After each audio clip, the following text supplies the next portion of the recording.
Hey guys, this is Annie with Salttown Realty here with your Salttown Shakedown, and today I'm going to talk about data. The reason that I want to talk about data is because Utah is a non-disclosure state, and not a lot of people understand what this is. It's one of the very few non-disclosure states in the United States. If you live in California, for instance, you can just look up what your neighbor's house sold for, and you can look up all kinds of data there. In Utah, the only people that have access to that information are realtors and appraisers. And so if you're looking for real data on what a house sold, you can't go to Zillow or Trulia in this state. You have to go to a real estate agent to find out what your neighbor's house actually sold for. You could ask him, but who knows if he's telling the truth.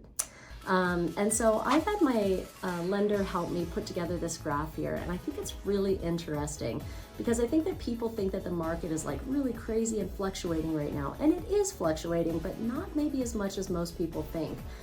So for folks out there that are trying to time the market, or they're thinking about buying at the right time, if they're thinking about interest rates going down, there's not an economist in this country that thinks they're going to go down in any massive significant way in the foreseeable future. They'll probably go down a little bit in November because they typically do during election times. So the thing I love about this graph is first of all, the relationship between interest rate and purchase price. So as you can see, as interest rates go down, home prices go up, and the inverse is true. And so that is true, except for January of this year was a really weird outlier, and I felt it in my gut, pulled the numbers, and it turned out to be true. So what was going on in January? People were recovering from the holidays, it's cold out, but at that time, interest rates were nearly at their lowest. And home prices were low. So that was a really interesting time. And for all the people timing the market out there, I didn't have people running to my office and knocking on my door all day long because people just don't have patience. The other interesting thing about this is you can see as prices and interest rates fluctuate, the biggest price difference on here is just about $500, $550 a month, which if you're a single person buying a house, that is a really big deal.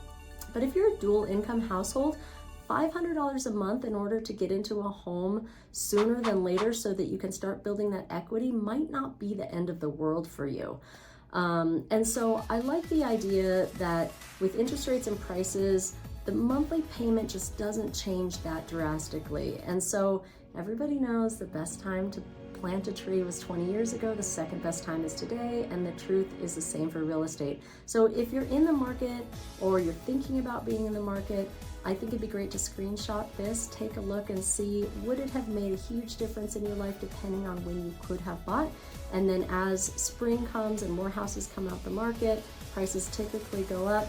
What are your tolerances here? So I would love it if you reached out to me if you had any questions about this or if you're looking into buying or selling real estate, but hopefully this is helpful. Real life numbers from a real life realtor. Okay, have a great week. Bye.